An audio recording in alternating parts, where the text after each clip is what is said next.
Hello बच्चों, let's see this question.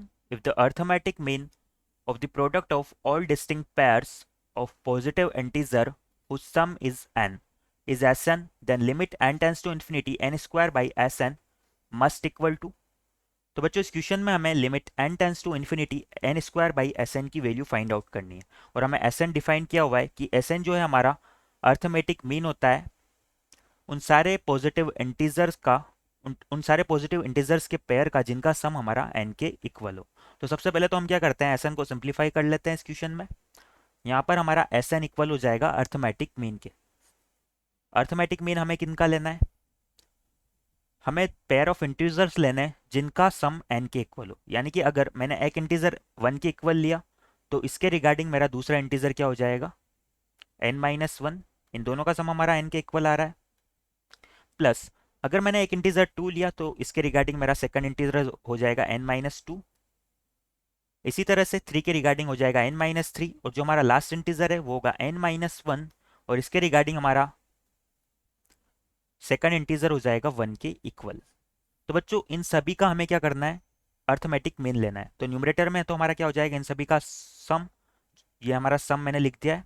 Now denominator में हमारा क्या हो जाएगा, टोटल नंबर ऑफ पेयर्स। तो टोटल नंबर ऑफ पेयर्स यहाँ पर हमारे बन रहे हैं 1 2 एंड सो ऑन n-1, यानी कि टोटल नंबर ऑफ पेयर्स हमारे n-1 के इक्वल है।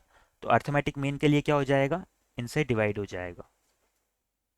इस Sn की वैल्यू को हम सिंप्लीफाई कर लेते हैं, हम इसे समेशन की फॉर्म में लिख लेते हैं। तो ये हमारा हो जाएगा summation of r equal to 1 to n-1 r into n-r। तो डिनोमिनेटर में हमारा n-1 एज इट इज आ जाएगा।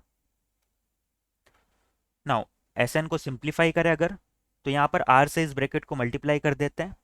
तो बच्चों यहाँ पर हमारी लिमिट जो है r के रेस्पेक्ट में लगी हुई है, तो n तो हमारा क्या हो जाएगा, समेशन से बाहर आ जाएगा। तो ये हो जाएगा n summation of r equal to 1 to n-1 r minus summation of r equal to 1 to n-1 r square, और डिनोमिनेटर में हमारा आ जाएगा n-1। अब बच्चों हमें पता है कि जो हमारा समेशन n है, समेशन r है, वो किसके इक्वल होता है, since summation r is equal to n into n-1 divide by 2, और जो समेशन हमारा r स्क्वायर है ये इक्वल होता है n into n-1 into 2n-1 divide by 6 के। इन दोनों वैल्यूज को यहाँ पर पुट कर देते हैं हम Sn की फॉर्म में। तो यहाँ से हमारा Sn इक्वल आ जाएगा n इंटू समेशन n की जगह हमारा हो जाएगा n into n-1 divide by 2 minus summation r की जगह हमारा हो जाएगा, r स्क्वायर की जगह हमारा हो जाएगा n into n-1 into 2n-1 divide by 6, और डिनोमिनेटर में हमारा आ जाएगा n-1 एज इट इज। तो यहाँ से हमारा Sn निकल के आता है बच्चों, यहाँ से हम n-1 को कॉमन लेके कैंसिल कर सकते हैं। तो ये n-1 से n-1 कैंसिल हो जाएंगे। तो ये हमारा आ जाएगा n स्क्वायर बाई 2 माइनस इस n को यहाँ पर मल्टीप्लाई करें अगर, तो ये होगा -2n² बाई 6। 2 से 6 को 3 टाइम्स कैंसिल कर सकते हैं, तो ये हो जाएगा हमारा -n² बाई 3 प्लस में n/6। ये हमारे Sn की वैल्यू हमें मिल चुकी है। इस Sn की वैल्यू को हम गिवन लिमिट में पुट कर देते हैं। नाउ हमें क्वेश्चन में जो लिमिट फाइंड आउट करनी है मैं उसे L के इक्वल मान लेता हूँ। Let our L is equal to limit n tends to infinity n² by Sn।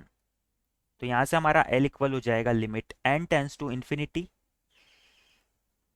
n² by Sn की जगह ये वैल्यू पुट कर देंगे, तो ये हो जाएगा n² by 2 minus n² by 3 plus n/6। अब बच्चों यहाँ पर हम क्या करते हैं, न्यूमरेटर और डिनोमिनेटर में n² से डिवाइड कर देते हैं। जब हम n² से डिवाइड करेंगे तो न्यूमरेटर में तो हमारा 1 हो जाएगा, ये हो जाएगा limit n tends to infinity 1 by, जब डिनोमिनेटर में हम n² से डिवाइड करेंगे तो यहाँ पर बचेगा 1/2, यहाँ पर 1/3। तो ये हो जाएगा 1/2 माइनस 1/3 प्लस प्लस में हमारा हो जाएगा 1/6n। और बच्चों यहाँ पर limit n tends to infinity है, तो ये वाला टर्म्स हमारा 0 हो जाएगा। तो जो फाइनली एल हमारा निकल के आता है ये हो जाएगा 6/3 - 2, जो कि इक्वल हो जाएगा 6 के। यानी कि इस क्वेश्चन के रिगार्डिंग 6 हमारा आंसर हो जाएगा।